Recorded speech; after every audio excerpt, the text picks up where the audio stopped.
তো মানে আদি পুরুষের মানে ফোর্থ জেনারেশন আমরা।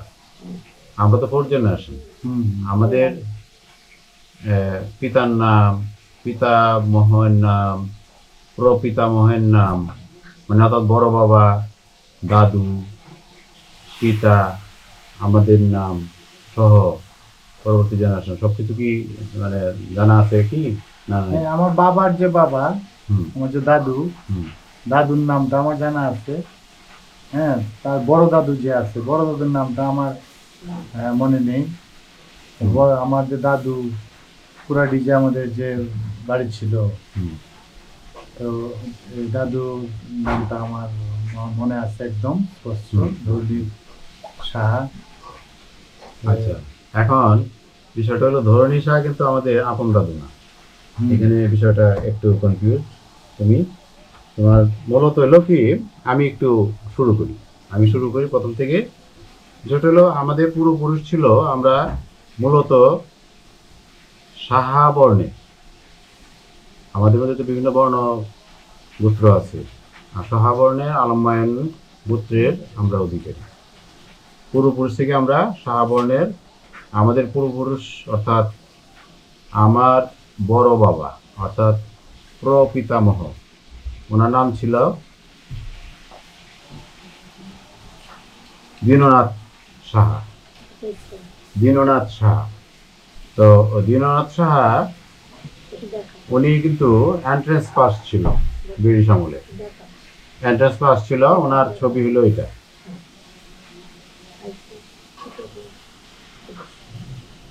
এই হলো ছবি। হ্যাঁ, তো ওনার পরবর্তীতে ওনার একমাত্র পুত্র ছিল অক্ষয় কুমার সাহা।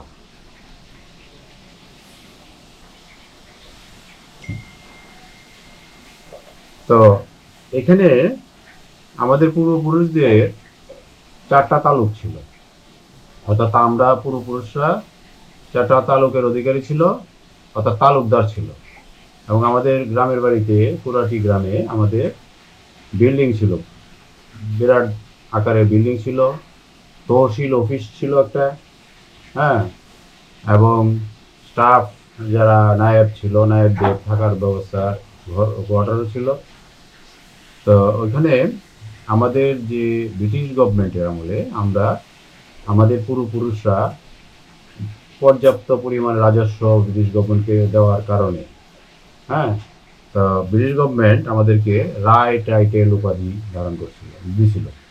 তো মুসলমানদের মধ্যে সাহেব, হ্যাঁ, আর হিন্দুদের মধ্যে রায়, রায় চৌধুরী, এই টাইটেলগুলো ব্রিটিশরা দিত যারা রাজস্ব বেশি দিতে পারত।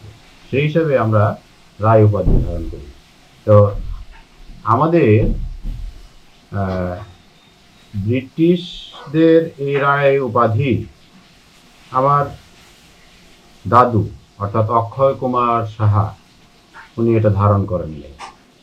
উনি ব্রিটিশ বিরোধী একজন মনোভাবের মানুষ ছিলেন, যেই কারণে ওনার সময়কাল থেকে উনি রায় উপাধি ধারণ করেন নাই। কিন্তু উনি মৃত্যুর পূর্বে উনি বলে গেছেন যে তোমরা ইচ্ছা করলে রায় উপাধি ধারণ করতে পারো, যদি মনে করো, নাহলে শাহ উপাধি ধারণ করে তোমরা বড় হতে পারো। তো যাই হোক, পরবর্তীতে আমরা রায় উপাধি ধারণ করলাম এবং রায় নামের শেষ নাম রায় লিখে আমরা বর্তমানে প্রতিষ্ঠিত আছি পূর্ব থেকেই। তো এখানে আমার দাদুর ঔরসে এবং আমার ঠাকুরমার গর্ভে, ঠাকুরমা হইল এই যে উনি হইলেন আমার ঠাকুরমা, ওনার গর্ভে 8 পুত্র সন্তান জন্ম লাভ করে। এর মধ্যে 7 জন মারা যায় এবং সর্বশেষ সন্তান হিসেবে, মানে অর্থাৎ পুত্র সন্তান হিসেবে আমার পিতা অমরেন্দ্রনাথ সাহারায়, এই যে উনি জন্ম লাভ করে এবং ওনার ওরসে অক্ষয় কুমার সাহা রায়ের ওরসে আরো 3 কন্যা সন্তান জন্মলাভ করে। তো উনি উনিও এন্ট্রান্স পাস ছিল ব্রিটিশ আমলে।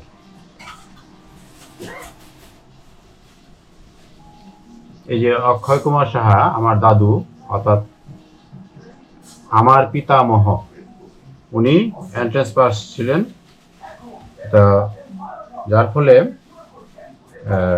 জমিদারি মেট্রিক, বর্তমানে এসএসসি পাস, হ্যাঁ, এন্ট্রান্স, তারপরে পরবর্তী সময় আসছে মেট্রিক, এরপরে বর্তমানে আছে এটা এসএসসি নামে পরিচিতি প্রতিষ্ঠিত আছে। যাই হোক, তো আমার পিতা সেই শিশুকাল থেকে আমাদের পিসিরা বড় ছিল, এক পিসি ছিল ছোট আর 2 পিসি ছিল বড়।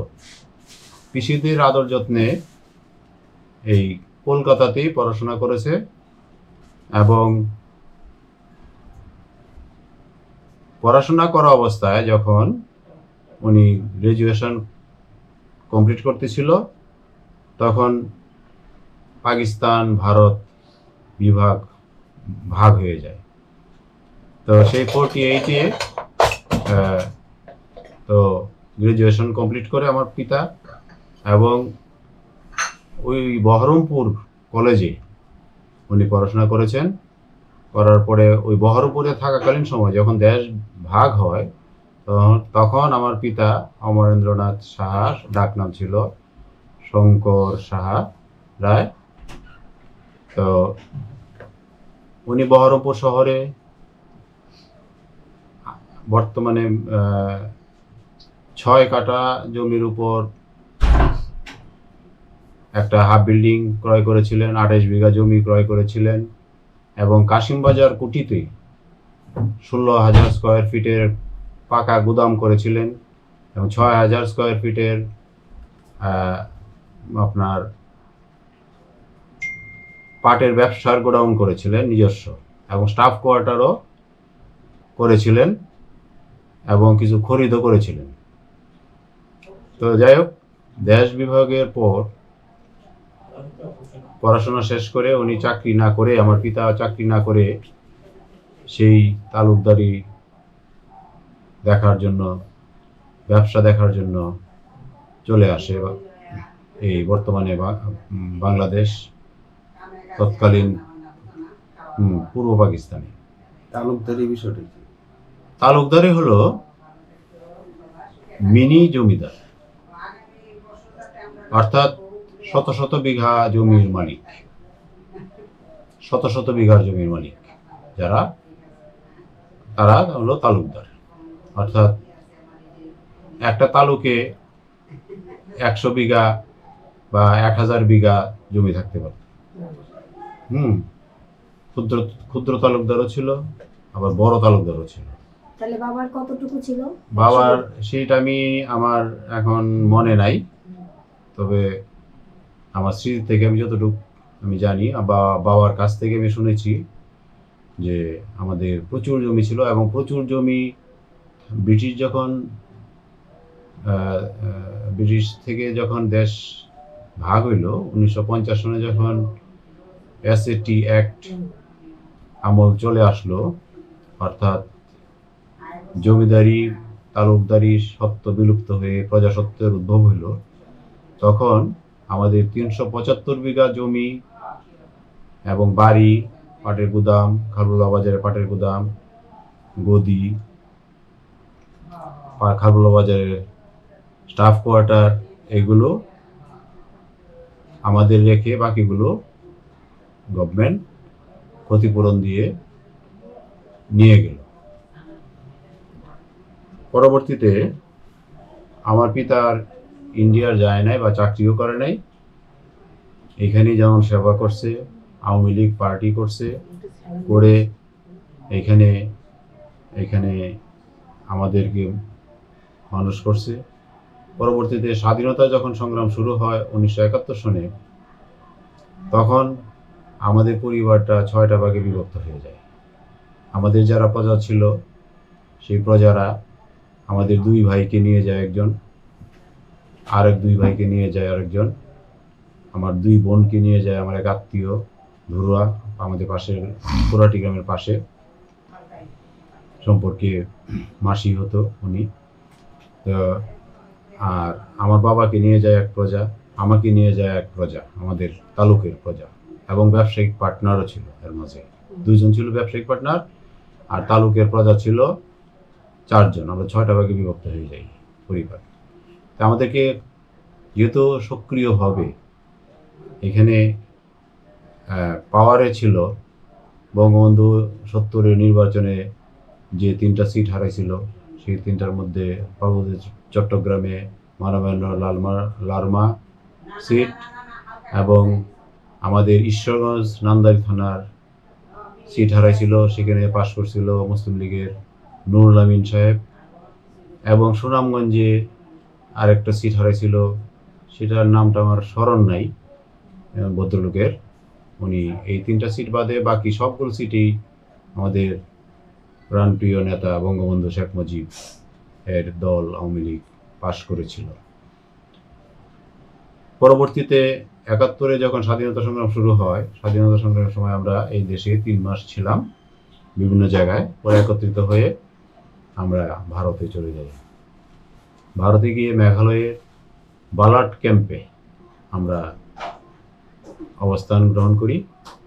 ক্যাম্পে থাকাকালীন সময় আমার পিতা আওয়ামী লীগের বিভিন্ন নেতাদের সাথে মুক্তিযুদ্ধের একজন সংগঠক হিসেবে, সহায়তাকারী হিসেবে উনি ওনার যতটুকু সম্ভব উনি চেষ্টা করেছেন। বাবার পড়ালেখাটা হ্যাঁ, এবং বাবা কিন্তু ইন্ডিয়া থেকে গ্রাজুয়েশন করেছেন, কিন্তু উনি চাকরি না করায় উনি ওনার লেখাপড়াটাকে আর কাজে লাগাতে পারেন নাই। কিন্তু ওনার সাথে যারা ছিল তারা সবাই কিন্তু ইন্ডিয়াতে চাকরি নিয়ে ওখানে সেটেল করেছে। যাই হোক, ওনার চিন্তা চেতনা ছিল এই যে আমার পয়সার তো অভাব নাই, আমি চাকরি করব কেন? আমার পিতামাতা পৈতৃক সূত্রে প্রাপ্ত আমাদের যে পয়সা, ধন সম্পদ, ব্যবসা আছে, এটা দিয়ে আমি চলতে পারবো, এবং আমাদের জনসেবায়ও আমি আমার অর্থ ব্যয় করতে পারবো। সেই চিন্তা থেকেই উনি কিন্তু চাকরিতে যান নাই। উনি আগে এই দেশেই থাকলেন, এই দেশটাকেই উনি ভালোবাসতেন, এবং আমরাও এই দেশটাকেই ভালোবাসি, এবং এই দেশে আমরা থাকতে চাই। এখন আমরা আসি পরবর্তীতে আমার পিতার ঔরসে এবং আমার মাতা কানুনবালা রায়ের গর্ভে আমরা 5 ভাই 3 বোন জন্মগ্রহণ করি। এই 5 ভাই 3 বোনের মধ্যে আমরা 3 ভাই ভারতে তারা স্থায়ীভাবে বসবাস করতেছে, এবং 3 বোনেরও বৈবাহিক সূত্রে ভারতেই তারা অবস্থান করতেছে, এবং তাদের সন্তান সন্ততি নিয়ে ওরা ভালোই আছে। তো আমরাও ভালো আছি, ভালো নেই এই কথা বললে চলবে না।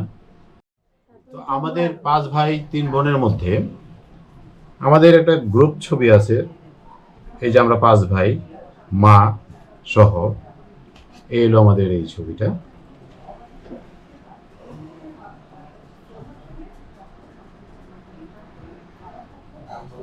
তারপরে আমাদের বোন এবং এক ভাগ্নে, আর 4 ভাই 2 বোন, 4 ভাই এবং ভাগ্নে সহ, এই হলো একটা ছবি।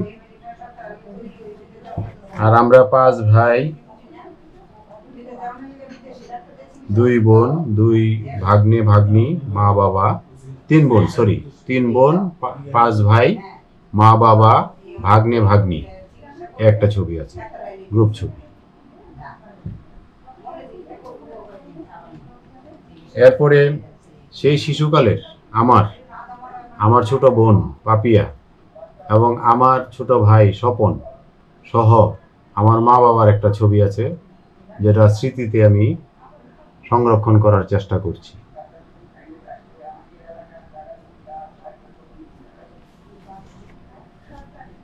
পরবর্তীতে আমি আমার জীবনে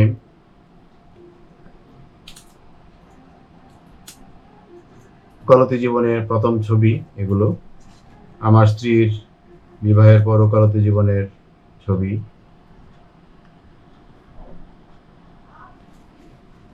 তারপরে আমাদের যৌথ ছবি। তারপরে আমার বড় ছেলে প্রিয়ম রায়ের শিশুকালের স্কুল জীবনের ছবি। তুমি দেখাও। আর একটা ছবি স্কুল জীবনের, আরো আরেকটা ছবি। তারপরে আরেকটা ছবি আমার বড় ছেলে প্রিয়মের। তারপরে হলো আমার দ্বিতীয় ছেলে এবং রাজকন্যা মেয়ে, এই ছবি শিশুকালের। আচ্ছা, আমার একটা কথা এখানে গ্যাপ পড়ে গেছে। আমার যে ঠাকুরমা ছিল, ঠাকুরমা কি কি তোমাদের মনে আছে বা স্মৃতিতে হ্যাঁ। পড়ে? মনে আছে। কিন্তু ছবিটা কি ওনার মনে আছে কিরকম দেখতে ছিল বা কি? আমি তো বুড়ো বয়সে দেখেছি, ফেসটা আমার ঠিক আছে, আচ্ছা, হ্যাঁ, মনে নাই মনে এতটা। নাই। তাহলে আমি এবার অনেকদিন শো করি। আগে ঘটনা। আমার রিজার্ভে আছে ছবিটা, আমি সংরক্ষণ করেছি। এই যে ছবিটা, এলো আমাদের ঠাকুরমা। বলো, হুম। তুমি বলো। ঠাকুমা। এবার হলো আমাদের ফ্যামিলি, আমাদের না, পিস। ঠাকুর সম্পর্কে বললেন। বলো, ঠাকুরমা সম্পর্কে কতটুকু জানো, কি করো? ওই আমাদের খালবোলা বাজারে যখন আমরা ছিলাম হুম, শুরু থেকেই, হুম, জন্মলগ্ন থেকেই, তখন ঠাকুরমা ছিল আমাদের সাথে। হ্যাঁ, আমি তখন অনেক ছোট, তখন 3-4-5 বছর বয়স হবে আমার।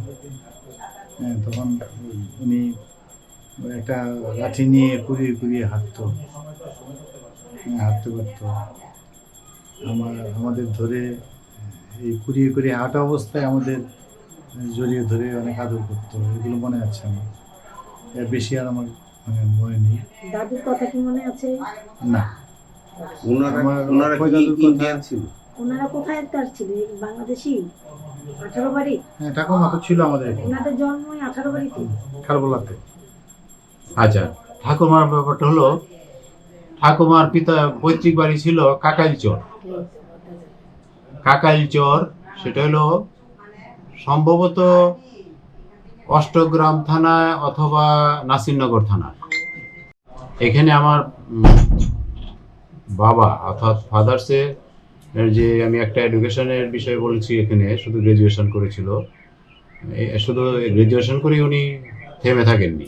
উনি কিন্তু তখনকার আমলে টেলিফোন অ্যান্ড টেলিগ্রাফি অর্থাৎ টরেটক্কা, যেটা আমরা বলতাম যে টরেটক্কা আগে যে সিস্টেম ছিল, টেলিফোন টেলিগ্রাফির উপরও কিন্তু ডিপ্লোমা করেছিলেন ইন্ডিয়া থেকে। হ্যাঁ, এই বিষয়টা আমার আগে এডুকেশন আমার ফাদারের এডুকেশনের সময় ওই কথাটা বলতে আমার ড্রপ পড়ে গেছে।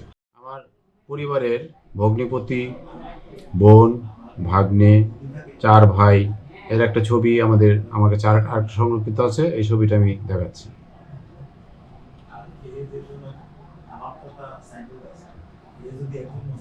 কে কোনটা একটু কে আঙুল কোনটা দিয়ে একটু দেখা দেখাও। ধরো না তুমি। এখানে এই হলো আমার ভগ্নিপতি।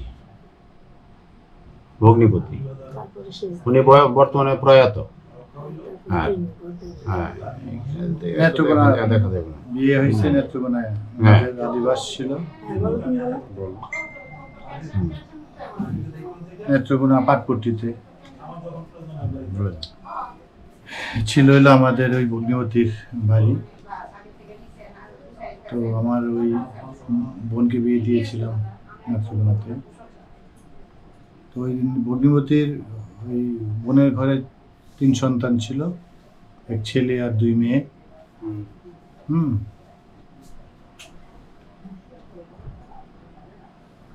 তো ওরা সবাই ইন্ডিয়াতে সেটেল, সবাই এখন বাংলাদেশে নেই কেউ।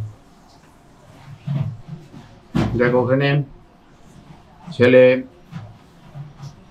কম্পিউটার ইঞ্জিনিয়ার হিসেবে, সে computer science and electronics computer science and ইলেকট্রনিক্সে সে মাস্টার্স করেছে ইঞ্জিনিয়ারিংয়ে, করে সে একটা ভালো কোম্পানিতে চাকরি করে। আর আমার বোনের 2 মেয়ে ওখানেই বিয়ে হয়েছে, ওখানেই থাকে। আর আমার মা বাবা প্রয়াত হয়েছেন। এগুলো মা বাবা 2 জন।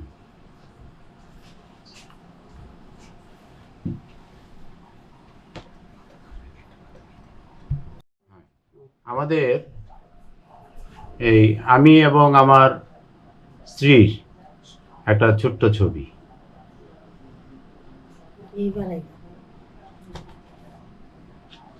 এবার পোলা দিয়ে শুরু করো। আচ্ছা, এইগুলো আমাদের পূর্ব মানে আমাদের পরিবারের সংক্ষিপ্ত ইতিহাস। এর মধ্যে আসি আমাদের পরবর্তী জেনারেশন। আমার ছেলে মেয়ে 3 জনের মধ্যে বড় ছেলে প্রিয়ম রায়, সে তো চাকরি করে, সেটা আগেই বলেছি। ওর বিয়ে দিয়েছি, মানে আমি বিয়ে দিয়েছি বলছি এই সেন্সে, কারণ সাধারণত মেয়েদেরকে বিয়ে দেয়। হ্যাঁ, আমি যেহেতু অ্যারেঞ্জ ম্যারেজ, আমি কিন্তু ওইটাকে ছেলে মেয়ের মধ্যে আলাদা কিছু ভাবি না। ছেলেকেও বিয়ে দেওয়া যায়, মেয়েকেও বিয়ে দেওয়া যায়, আমি এই সেন্স থেকে কথাটা বললাম। তা আমি একজন ভালো পরিবারে আমার ছেলেকে বিয়ে করাতে পেরেছি, এবং ওনারা চাঁদপুরে হাইমচর উপজেলার আলগি গ্রামে একজন সম্ভ্রান্ত দেওয়ান পরিবারের আমার ছেলেকে বিয়ে করেছি। বৌমা এবং আমার বিআইন ওনারা অত্যন্ত ভালো মানুষ, ভালো মনের মানুষ, এবং এটাই আমার সৌভাগ্য। এবং আমার ছেলে সুখে আছে, বৌমাও খুব ভালো, সে আমার মেয়ের মতোই থাকে এবং তাকে আমরা মেয়ের মতোই দেখি। তাকে আমি আমার মেয়ের বাইরে দেখি না। আমার মেয়েকে যেরকম আদর করি, আমি যদি একটা শাড়ি কিনি তাহলে আমার বৌমার জন্য আর একটা শাড়ি কিনি। আমি ইন্ডিয়া গেলাম, ইন্ডিয়া যাওয়ার পরে আমি যে 2টা জামা কিনেছি একই রকমের, মেয়ের জন্য আমার বৌমার জন্য একই রকমের কিনেছি। চেষ্টা করব মৃত্যুর আগ পর্যন্ত বৌমা যেন আমার মেয়ে হয়ে থাকে। হ্যাঁ, বিআইনও আমার খুব আন্তরিক, সৎ এবং ভদ্র পরিবারের। যেহেতু দেওয়ান বংশের, সেহেতু ওনাদের আভিজাত্য পূর্বপুরুষ থেকেই আছে, এবং এটা থাকবেও, এটা কেউ নিতেও পারবে না। কারণ হলো পারিবারিক শিক্ষা থেকেই কিন্তু মানুষ সুশিক্ষিত হয়, এবং ওনারা সেই সুশিক্ষিত মানুষ। এবং যৌতুকবিহীন আমরা বিয়ে করিয়েছি। আমরা যৌতুকের বিরুদ্ধে। আমরা আমাদের ভাই বোন যারা আছে, আমরা কিন্তু কাউকে যৌতুক দিয়ে এবং যৌতুক নিয়ে আমরা বিয়ে শাদী দেই নাই, করাই নাই। কাজেই সবাই যেন এই মন মানসিকতা পোষণ করেন, এবং এইভাবেই যেন আমাদের সমাজ ব্যবস্থাটা সুন্দরভাবে গড়ে ওঠে। এবার আসি আমরা ওই ছেলে মেয়েদের মধ্যে। চিন্তা করবেন না, তো সুস্থ নিজের। আমিও খুব খুশি, এবং ছেলেমেয়েরা আমার অত্যন্ত নম্র, ভদ্র, এবং তারা তাদের শিক্ষা নেওয়ার ব্যাপারে, নিজেদেরকে সুন্দরভাবে গড়ে তোলার ব্যাপারে অত্যন্ত সচেতন, এবং ভালোভাবে তারা জীবনযাপন করতে পারে নিজেদের স্বকীয়তা বজায় রেখে। তো এখন হাসপাতালে ভর্তি আছে। মেয়ের আমার এডুকেশন ব্যাকগ্রাউন্ডটা আমরা একটু বিস্তারিত, ছেলে এবং মেয়ের এডুকেশন ব্যাকগ্রাউন্ডটা একটু। ছেলের ব্যাকগ্রাউন্ডটা আগে বলেছি। ছেলে মাস্টার্স জাহাঙ্গীরনগর থেকে নগর অঞ্চল পরিকল্পনাবিদ হিসেবে সে মাস্টার্স করেছে। আর দ্বিতীয় ছেলে স্ট্যামফোর্ড ইউনিভার্সিটিতে লয়ের উপর পড়াশোনা করছে, সে 3rd ইয়ারে আছে। মেয়ে ঢাকা ইউনিভার্সিটিতে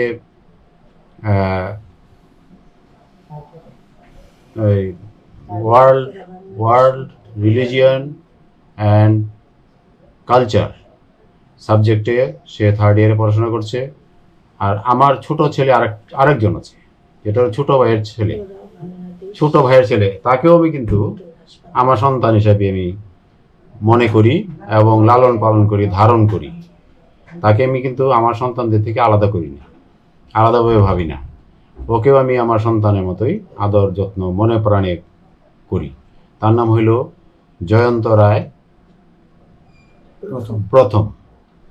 সেও বিবিএ পড়াশোনা করছে 3rd ইয়ারে ইন্ডিপেন্ডেন্ট ইউনিভার্সিটিতে। হ্যাঁ, তার আমার যে ছোট ভাই জীবন, হ্যাঁ, তোর তোর ওয়াইফ কোথায় কোথায় পড়াশোনা করছে, কি করছে তুমি বলো? মহিলা কলেজ থেকে হ্যাঁ, সে ডিগ্রি সে ওখান থেকেই চাঁদপুর থেকে গ্রাজুয়েশন করছে, করে এখন সে সবিপুরে প্রাইভেট একটা হাই স্কুলে, স্কুল অ্যান্ড কলেজে সে শিক্ষিকা হিসাবে কর্মরত আছে। আর ভাই তো বললামই, ভাই একজন ওই কুমিল্লাতে একটা ফুড অ্যান্ড বেভারেজ কোম্পানিতে জেনারেল ম্যানেজার হিসেবে কর্মরত আছে। পাশাপাশি সে নরসিংদীতেও একটা ফুড অ্যান্ড বেভারেজ কোম্পানিতে কনসালটেন্ট হিসাবে কর্মরত আছে। আর আমার স্ত্রী, সেও আগে বলেছি, নামটা বলে হ্যাঁ, শঙ্করিণী সাহা। আমি সাহা বললাম, আমি রায় লিখি, আমার ওয়াইফ সাহা লেখে, এটার কি কারণ? একটা প্রশ্ন আসতে পারে। আমি কিন্তু নারী আন্দোলন, নারীদের অধিকার নিয়ে আমি কিন্তু কাজ করি। আমি যেহেতু মানব অধিকার কর্মী হিসাবে আমি ব্র্যাক, লিগ্যাল এইড এবং কিশোরগঞ্জ লিগ্যাল আইনজীবী লিগ্যাল এইডে আমি কর্মরত আছি। সেই হিসাবে নারীরা যে পৈতৃক উপাধি বা পদবি, যেটি বলি আমরা, নিয়ে আমাদের সাথে সংসার করে দাম্পত্য জীবন অতিবাহিত করে, এখন যদি তার পৈতৃক পদবি বা উপাধিটাকে মুছে দিয়ে আমার পদবি বা উপাধি, পৈতৃক সূত্রে প্রাপ্ত উপাধি যদি আমি জুড়ে দিই, তাহলে তার সম্মান নষ্ট হয়ে যায়, তার পারিবারিক ঐতিহ্য নষ্ট হয়ে যায়। সেই ক্ষেত্রে আমি প্রতিটি নারী বিবাহের পর যদি আমাদের ধর্মীয় মতে যে গোত্রান্তরিত হয়, গোত্রান্তরিত হলেও আমি মনে করি যে তার নাম পরিবর্তন করার কোনো আবশ্যকতা নাই। সে যে নাম নিয়ে আসবে সেই নাম নিয়েই সে যেন বেঁচে থাকতে পারে এবং ওই নাম নিয়েই সে যেন সমাজে প্রতিষ্ঠিত থাকতে পারে। আমরা আবার বলো। হ্যাঁ, আমি আমার পিতৃকুলের সবকিছুই বললাম এতক্ষণ। আচ্ছা, এবার আমি শুরু করব আমার মাতৃকুলের কিছু তথ্য এখানে দেওয়ার জন্য। আমার দাদু ছিলেন সেই ব্রিটিশ আমলের এমবি ডাক্তার। এখন যেটা আমরা এখনকার সময়ে MBBS, আর আমার দাদু ছিলেন এমবি ডাক্তার। এমবি মানে ব্যাচেলার অফ মেডিসিন, ওই ডাক্তার। এবং উনি ব্রিটিশ আর্মির একজন ডাক্তার ছিলেন। ব্রিটিশ আর্মি ডাক্তার থেকে উনি রিটায়ারমেন্টে যখন চলে আসেন, তখন উনি ব্রাহ্মণবাড়িয়া শহরে একটা জায়গা করেছিলেন বাড়ি করার জন্য। কিন্তু উনি একটা শখ ছিল যে নীরব নিবৃত্তে সুন্দর একটা নদীর পাড়ে একটা বাড়ি করবেন। সেই লক্ষ্যে উনি, এবং ওনার দাদা ছিলেন একজন গ্রাজুয়েটে, উনিও ছিলেন, উনি তিতাসের পাড়ে, তিতাস নদীর পাড়ে, অর্থাৎ ব্রাহ্মণবাড়িয়া থেকে নবীনগর যেতে তিতাসের পাড়ে উনি একটা বিশাল এলাকা জুড়ে প্রায় 10 একর জমির উপর একটা বাড়ি করলেন গোসাইপুর গ্রামে বাড়ি করলেন। চতুর্দিকে আপনার ওয়াল দিয়ে বড় একটা বিল্ডিং করে, হাফ বিল্ডিং করে, বিভিন্ন ঘর করে বাড়ি করলেন রাজবাড়ি স্টাইলে। তো ওই দাদু এবং আমার দিদিমা, অর্থাৎ আমার মার পিতা এবং মার মাতা, ওনাদের একটা ছবি দেখাচ্ছি আমি। দেখো, এই যে হলো আমার শ্বশুর মহাশয়, অর্থাৎ আমার স্ত্রীর পিতা। এ হলো আমার স্ত্রীর মাতা। আমার স্ত্রী এতই দুর্ভাগ্যবতী যে তার বয়স যখন 6 মাস, তখন তার মাতা অর্থাৎ আমার শাশুড়ি মাতা উনি কলেরা রোগে আক্রান্ত হয়ে উনি মৃত্যুবরণ করেন। ওনার পিতা অর্থাৎ আমার শ্বশুর মহাশয় এরপরে কিন্তু আর বিয়ে করেন নাই। উনি 4টা সন্তান নিয়ে রান্না বাড়া করে খাইয়ে তারপরে কিন্তু ওদেরকে বড় করেছে এবং মানুষ করেছে। এর মধ্যে 2 ভাই, এক ভাই এমএসসি, সে নরসিংদী নারায়ণগঞ্জে নামকরা একজন গার্লস হাই স্কুলের টিচার ছিলেন। দ্বিতীয়জন এই কিশোরগঞ্জ জজ কোর্টের সুনামধন্য একজন সিনিয়র আইনজীবী হিসেবে কর্মরত আছেন, এবং এক বোন, সে ভৈরব বাজারে ওনার বিয়ে হয়েছে, উনি গৃহিণী হিসেবে কর্মরত আছেন, কিন্তু উনি আবার টিচিংও করেন, পাশাপাশি শিক্ষকতাও করেন প্রাইভেট। তো সেই হিসাবে ওনার সন্তানরা 2 সন্তানই মাস্টার্স পাস, এক মেয়ে মাস্টার্স পাস। ওরাও সবাই নিজ নিজ অবস্থানে সুপ্রতিষ্ঠিত। কাজেই এই হলো আমার সংক্ষিপ্ত পারিবারিক ইতিহাস।